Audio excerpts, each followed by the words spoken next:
Hey there mga my love Sagittarius! Thank you so much for always staying here with me in this channel. So yan mga babes, so our content is your November 2023 reading. So yan mga babes, na bago natin simulan ang reading na to for you guys, thank you so much sa walang sawa at walang patid ninyong suporta sa akin dito. Hi and hello sa mga new subscribers. By the way, my name is Yan. Sana magstay kayo here with us. You're welcome here in our community. And of course, sa mga returning subscribers, thank you so much na napaka-warm ninyong love and support. Thank you so much from the bottom of my heart. Sana heyo everyone. Yeah, so let's see. Ano ba mga mensahe for you guys right here sa G. Spirit and Angel guys. Archangel Michael, thank you so much.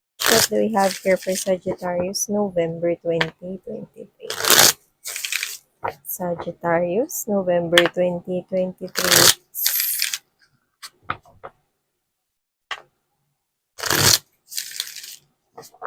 Oh, wow. Mabilis nating nakuha yung energy mga babes. So, let's see.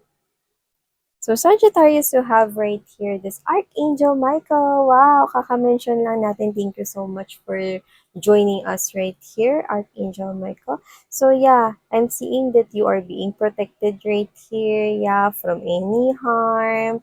It looks like they're guiding you with every path or with every decision that you're making. Yeah, the universe is interfering in this type of situation here with you guys. We're gonna find out what is that, but you are being protected right here from harm, actually from receiving here some kind of something na hindi naman para sa'yo, so inaalis nila, layo nila kayo doon, so well guided ka talaga. Mamaya i-clarify natin yan. And also you have right here mga babes, there's this escapade. So yeah, vacation, hideaway, adventure. So yung iba baka mag-travel kayo, something to do with Asian countries, pwedeng China in general, but whatever the case maybe doesn't have to be. But nakuha ko rito na pwedeng baka manood kayo, no? Or nanood kayo last time ng theatrical na palabas din sa mga teatro or whatever the case may be. So, yan. Yung iba doesn't have to be na teatro, no? Pero maaring nakapanood kayo or may nakita kayo through ads, no? Ng ganitong klase ng costume, national costume. I think it's China's national costume but doesn't have to be. Yeah, yan, ginto. So whatever the case may be, you're going on an escapade right here, vacation, hideaway, or it's a new adventure sa iba. Yeah, yung iba hindi naman literal na travel or destination, pero maaring new adventure. Like this is something new to you. Alamin natin yan mamaya-maya ng mga babes. No? Tingnan muna natin dito sa G. You have here also the lockdown, mental prison confinement together with this pretending. Ooh! I don't think this is you. Yeah. Because I do get right here that this person right here is actually single right now but ready to mingle to you. Dalawa yung nakukuha ko rito, no? Dalawa yung nakukuha ko rito. Kasi mixed energies, no? Mekos-mekos. Mekos-mekos yung energies dito, no? One, I'm getting this kind of vibe that whoever this individual is, one, this could be your ex-person thinking about you, pretending na happy lang siya.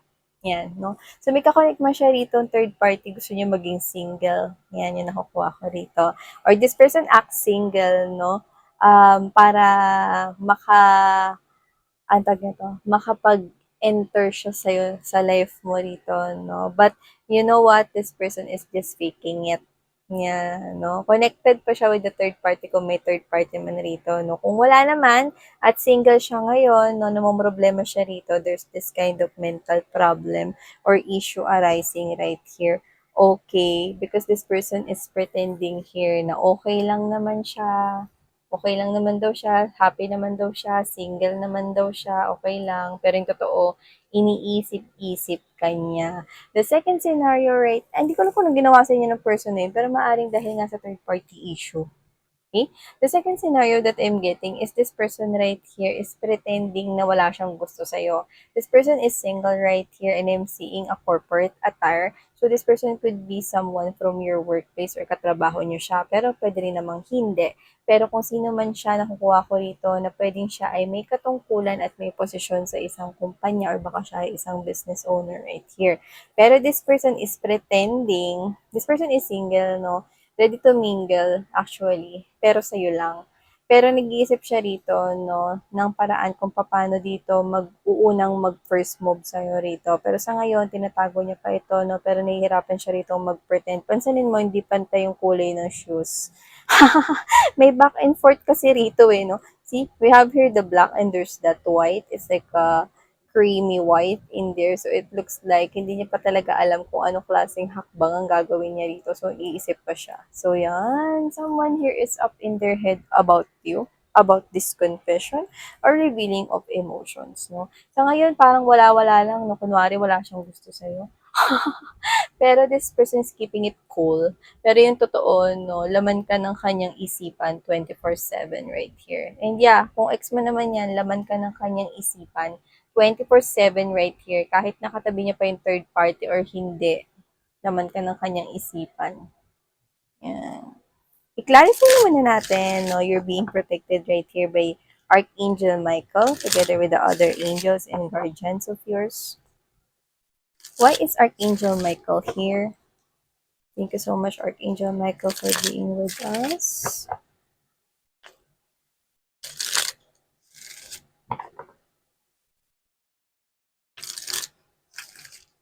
May mga options around you akong nakikita. Pwedeng options sa trabaho, pwede rin naman na options when it comes to relationship. At mukhang naguguluhan ka sa pagpili kung anong dapat mong piliin or anong dapat mo diyang i-receive. Pwedeng sa trabaho yun para sa iba, pwede rin naman na romantic relationship. But you are well being guided, so you do not need to worry. Okay. Archangel Michael is being clarified by this Ace of Pentacles. Wow! And there's this full card energy. So there's definitely new beginning right here for you guys. And maaring yun na, no, ang one of the options, no? Kasi marami magsusulputang options for you. So, pwedeng yun I love romantic partnerships para sa iba. Pwede rin naman na trabaho rito. Pero kung ano, kaya naman pala don't worry kasi mai-score mo pa rin ang pinakamalupetchi or pinakamalupitan rito mga bibs na Ace of Coins energy. So yeah, definitely new beginning. Talagang magsisimula ka rito from scratch pero plakado yung pagsisimula mo rito. No? Whether that's kumbaga parang mapipili mo. Magsusulputan rito yung mga options or doors of opportunities. No? Like, kung ano man dyan ang piliin mo, yun ang talagang ginaguide na talagang dapat na mapili mo. At the bottom of the deck, yeah, listen to your intuition. Queen of Cups energy. They're guiding you. Yeah. They're guiding you towards the steps right here para mapili mo itong nararapat talaga para sa'yo. Yeah. So, ganito yan. If naguguluhan ka sa pipiliin mo when it comes to work right here, let's see first here. Yeah. See? Abundance. I'm seeing you getting here what you deserve. Yeah. So, well guided ka nga talaga dito, no? Ito ay may kinalaman sa panibagong paninimula sa trabaho rito, no? At talagang stability ang hanap mo, whether romantic relationship or trabaho, money or coins. Listen to your intuition. That's what Archangel Michael is telling about. So, ibig sabihin, magsusulputan rito yung mga maraming doors of opportunities, pero maguguluhan ka, ano ba talaga dyan yung dapat mong piliin. Yan, no? Ganun din sa love and romantic relationship. May mga options na magsusulputan sa'yo when it comes to love, pero mapipili at mapipili mo pa kung sino talaga ang nararapat para sa'yo. Excuse me, dumighay lang. So, yung mga babes, no? Kape pa more. Yan, kape. Yun tayo eh. So, yung mga babes, no? So, nakikita ko rito na kung sino man tong mga angels and spirit guides ninyo together with Archangel Michael, no? Ganito yung mangyayari dyan. Igaguide ka nila, susuportahan ka nila sa pagpili niyan. So, hindi ka talaga rito mamamali. Kunwari ganito, pipiliin mo yung hindi dapat para sa'yo. Kunwari lang, no? Pagpipiliin mo na yun, may mangyayari dyan. Ito yung mga, anuhin mo yung mga senyales na wag mo yung piliin. Nakakuha ko rito ng 1 kapag ka merong insektong aaligid-aligid sa'yo. Yan, no? Whether langaw yon, lamok yon, makulit, no? Tinaboy mo na lahat-lahat. Binuksan mo na yung electric fan para hindi makalapit sa'yo, pero malapit pa rin. Ibig sabihin, okay, your angels and spirit guides wants you to know that wag yan yung piliin mo. So, you need to connect here with your intuition. Kasi ginaguide ka nila kung sino talaga dapat ang piliin mo at kung saan ka talaga dapat na work or trabaho or business na mapunta. Yan ang nakukuha ko rito. Yan, no? May nangyayari, okay, dito na humahadlang para hindi matuloy yon yung pagpili mo na yon dahil hindi ka doon para doon. Okay? So, kunwari ganito, minsan paano ko ba malalaman yun? Malalaman mo kapag may mga humahadlang kagaya nito. Hindi ka naman na late, nagising ka naman with the alarm. Maaga ka pa naman, no? Pero bigla kang na-traffic to the point na parang andyan dyan na, no? Nag-shortcut yung Grab, tapos doon napunta sa ano, may ginagawang kalsada. It means, okay, your angels and spirit guides is making pigil. Ibig sabihin, hindi yun yung para sa'yo. They're leading you hanggang sa mapunta ka dito sa Ace of Coins mo. Kaya don't worry, they're guiding you. Kaya hindi mo kailangan na mag-alala. Basta kapag ka nakakita ka na parang hinahadlangan ka, it means, no, na hindi yun yung para sa'yo. Yan. No? Yes, the insects that keeps on making chu-chu sa'yo, zzz, ganyan na tapos lapit ng lapit sa'yo nung naligo ka naman, they're one of the signs and clues. Yeah. Now, let's see what is this escapade all about. Yung iba maaari may mag-invite sa inyo, no? Manood kayo rito ng sine. Sa iba sine yan. Date. Alamin natin, no? But I'm also getting that. Ang iba bakasyon, travel. Okay. Yung iba, bagong ano yan, bagong activities, bagong hobbies, bagong interest. So, we have here the, 9 of points energy na naman. And there's this judgment. And right at the bottom of the deck, the 4 of swords. So, kung ano man to, parang ito yung ano mo, interest mo na dati mo pa ginagawa. So, pwedeng tinigil mo yun. So, mukha ngayon, magkakaroon ka ulit ng mabubuhay yung dugo mo, no, dun sa interest na yun. Example, ganito, magaling ka naman mag-drawing, no? Pero, for some reason, hindi mo na yun masyado napupukusan. Tapos, nakikita kong ibabalik mo yung interest mo na yun this month of November. Magdo-drawing ka ulit. Example lang yan, mga mahal. It could be anything. Okay, yung iba, kumbaga parang it feels like new to you. Yan, no? Yung iba, nakikita ko rito, no, na talent nyo yan, na pwedeng na-discover nyo na noon, pero hindi mo noon masyadong tinutukan, no? Nakikita ko na pwedeng pagkakitaan nyo yan ngayon. Yung iba baka gawin nyo yung business or sideline, yung nakukuha ko rito, no? So, yeah, maaring, alam mo, love ka talaga ng mga angels and spirit guides mo, no? Kasi I think, ipapakita nila to sa inyong dreams right here. So, baka ang focus ninyo ngayon is to save more money. Yun ang kuha ko rito. Marami baka inaanak, mga mahal, Saji? Pwede bang pumila dyan? So, yun nakukuha ko rito mga babes. It's like, meron kayo rito, parang gift na sa inyo, natural gift sa inyo, no? Na yun yung magagamit ninyo rito. See, I'm seeing you winning right here. I can see success dyan. No, talent mo na nga yan, tas nakikita ko na pwede mo pa yan, no, na maging source of income right here, no. One of the signs and clues, no, is maaaring ipakita yan sa'yo rito sa yung dream, no. Yung hilig mo na yan na pwedeng hindi mo naman literal na nakalimutan, no, natulog lang. Kasi pwedeng naging busy ka na, may iba kang pinagkaabalahan, no, or whatever the case may be. I'm seeing you fall in love with that activity once again, yung nakukuha ko rito. Sa iba, travel naman yan. So, nakuha ko dito na pwedeng matagal mo na yung gustong puntahan dito to the point na baka nakalimutan mo lang, no? Kasi pwedeng naging busy ka sa ibang bagay na NMCin yun na itutuloy mo na yan ngayong November. O baka maisip mo, magdesisyon ka ngayong November na tuloy, alis ako. Magta-travel ako, yan, no? Pero I think hindi ka magta-travel mag-isa. Mukhang may isasama ka rito. Either yung iyong loved one kung meron ka, jowa kung meron ka, pinagdiinan yung jowa o meron ka. Yan, no? Or kung wala mga babes, no, sama yung mga friends mo, yung soul tribe mo, para mas masaya. Yan, no? So, nakikita ko rito na maaring, eto very, ano lang, very specific, pero baka makita ninyo. So, baka makakita kayo ng parade na may different costumes, no? Daan lang, like literally. Okay? So, yeah. Wow! O, tingnan na natin dito. Ito nag-iisip sa inyo rito. Please clarify. Sino tong nag-iisip sa mga noxious kong Saji 24/7? Walang pahinga 24/7. Isip 24/7. Obsessed 24/7. Sino ito? Yan. Dalawa talaga yung nakukuha ko. Ex nyo yan or either yung isa na hindi alam kung paano bubuelo, paano magpe-first move sa inyo para sa iba. Okay.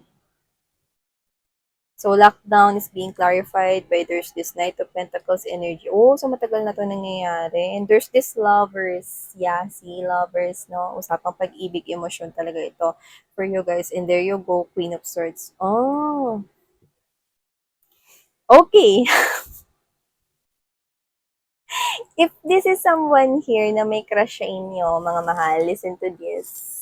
Natatakot pala siya sa inyo kasi parang may pagkamatara yung aurahan ninyo. Naku, ako rito, parang anytime, ready mo siya rito na i-cut off. Ayan o, medyo naduduwag siya rito.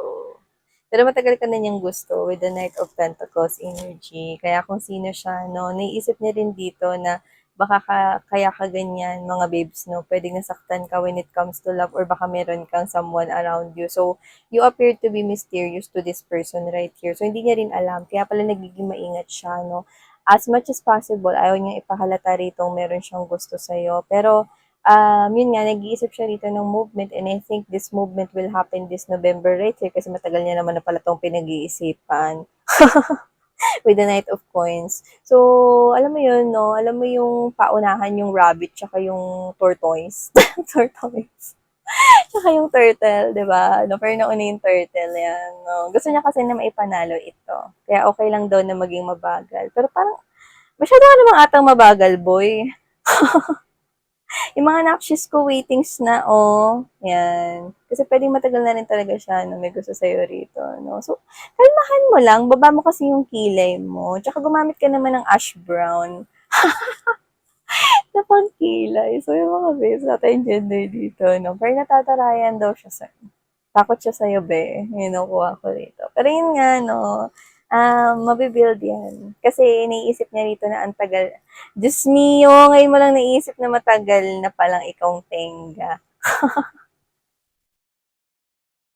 Baka maunahan ka pa ng iba. Kasi also, the lovers means, mga babes, no, na pwedeng pag nag-open to sa inyo, pwedeng meron na pala rin isa pang gustong mag-try na pumasok sa inyong life, no? Gusto mag-take a chance, yan, no? So, di mas lalong challenging para sa kanya, yan. And for those naman na ex mo to, nakikita ko rito that with this strength right here, mahirap para sa kanyang lumapit sa'yo. Tsaka mahirap para sa kanya, no, na tawag nito, makipag-ayos sa inyo at makipagkalas din sa third party kung may third party tao rito kasi siya yung madja-judge. Takot siyang ma-judge. Actually, duwag yun nakukuha ko sa kanya rito. Kung may third party man, gusto niya maging single, pero ang gusto niya yung third party makipaghiwalay sa kanya para walang baho. Yun yung nakukuha ko sa kanya rito, no? So, duwag to, Saji, sino man tong ex ninyo. Iniintay niya na manawa yung third party na person rito, no? Pero nakita ko na kung lalapit man siya sa inyo, nasa piling niya pa yung third party. Okay, na nakikita ko rito. So, I don't trust this person right here. Kasi unang-una, paano kapag tatanggol nito? Duwag nga siya. Hindi niya nga kayang pagtanggol yung sarili niya. Tsaka nakakaramdam siya ng takot sa'yo rito na parang parang feeling niya, no, tawag nito, kakainin mo siya, no, parang bigla kang magiging tigre na, ganun. So, yan, no. Sa mga new subscribers, nasa matino po kayong channel. Ganito na po talaga yung reader dito, pero nasa tama po kayong mga kamay. Alam na po yan ng mga returning subscribers. No, di ba, be? Yan. Okay. So, yeah, let's keep moving. Tell me more for my Sagittarius for November 2023 right here. Saji, November 2023. Di ba? Paano kapag lalaban yan kung hindi niya may paglaban yung sarili niya? Baka magkagulatan pa kayo. Nasa piling pa pala siya ng number 2 niya. Balik-balik pa siya dyan. Di ba? Okay. So yeah, November 2023 for you guys. We have here this. The Fox, yeah. Okay? Okay, basta-basta magtitiwala dahil ang mga Fox ay tuzu. Yan, mga babes, no? So, may kakayahan silang mandaya rito, no? So, the universe right here is signaling you or sending you some kind of a bling-bling. Like a caution signal light right here, no? Na may red flag na coming sa inyong life. So, this could be probably your ex-person here. Siya yung red flag dyan. Pero yung feeling exhausted talaga siya, frustrated, no? Iniisip pa lang niya rito yung mga bagay na pwede niyang gawin para makakalapit siya sa'yo. Ni-stress na siya. Yeah, you have here the mother. You are very nurturing, honey. Maalaga ka rito. Nakikita ko na maglalaan ka rin ng more time with your family on the month of November. Yeah, going, actually this holiday season, especially kung naging busy ka nitong mga nakaraan, na parang feeling mo hindi ka na masyado nakakalabas or nakakapag-spend time with your family. I'm giving na parang baka labas kayo, tara labas tayo, kain tayo dun sa labas. Or tara, vacation tayo, or baka sila yung kasama mo rito, no? Sa travel na to kung may travel ka rito, no? Yung iba sa inyo, pwedeng you are a single mom or a single dad, but doesn't have to be. But definitely, maalaga kayo talaga. Nakuha ko dito. So, nakikita ko na sa inyong future right here, kung magiging mother na kayo at magiging father na kayo, nakikita ko na very maalaga ka dito right here, honey. So, lipat natin to dito mga babes. Okay? And at the bottom of the deck, and yeah, may new beginning na naghihintay sa'yo rito. Actually, sa money, pero nakuha rin tayo rito ng new beginning as well when it comes to your love life. Dalawa. Sinungkit both. And at the bottom of the deck, see, you will be reunited here with your true love of your life. Yeah, communion is right here. I'm seeing lots of trees. Yeah, uncertainty. Like, yeah, alam mo, marami kayong pagdadaanan rito, no? Like, maraming pagdadaanan na delubyo, pagsubok, no? Pero nanatili magkahawak ang kamay ninyo. See? Ito yung klase ng taong hindi ka bibitiwan no matter what. Wow! So, alam mo yun, yung parang handa siyang tumalon kahit gaano kataas tong building na to. Okay? Kung mahuhulog ka, mahuhulog din siya. So, whoever this individual is, this person will be showing you unconditional love here. Oh. Oy, naririnig ko yung yung eternal flame. Yeah. Is this burning? Yan. Ang taas kasi nun. Yan. Ito na naman tayo eh. But eternal flame it is for you guys. That's what I'm sensing. Wow. Saji. What's going on? Okay.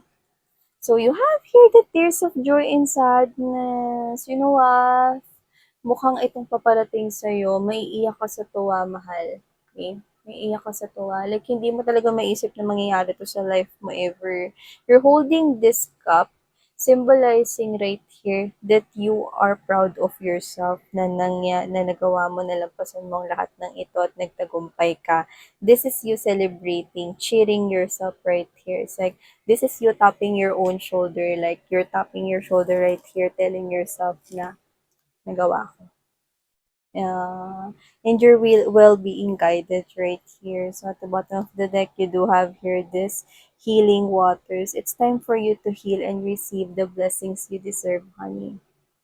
Ibig sabihin nililinis kasama ng mga spirits and angel guides mo rito ang buhay mo para tumapak ka na sa bago ritong universe mo. No? Nakita ko na dumaan ka sa lahat ng mga pagsubok dito. Oras na para sa pagbabago, transformation, and change. Maglalakad ka na papunta dito sa new chapter ng life mo. Wow! I love this. Okay, I love this, honey. Okay. So, yeah, there you go, Sagittarius. Ito ang mga mensahe for you guys. Thank you so much for always being here with me. Hope that you're gonna stay here with us, new subscribers. You're welcome here, mga mahal. Kahit dalhin nyo pa yung buong tropa nyo rito kasi maaring meant to hear din nila ang mga messages na nakapaloob sa channel na to. So, maraming maraming salamat. Muli ako po si Yan. Sarang ngayon, love and life. Annyeong!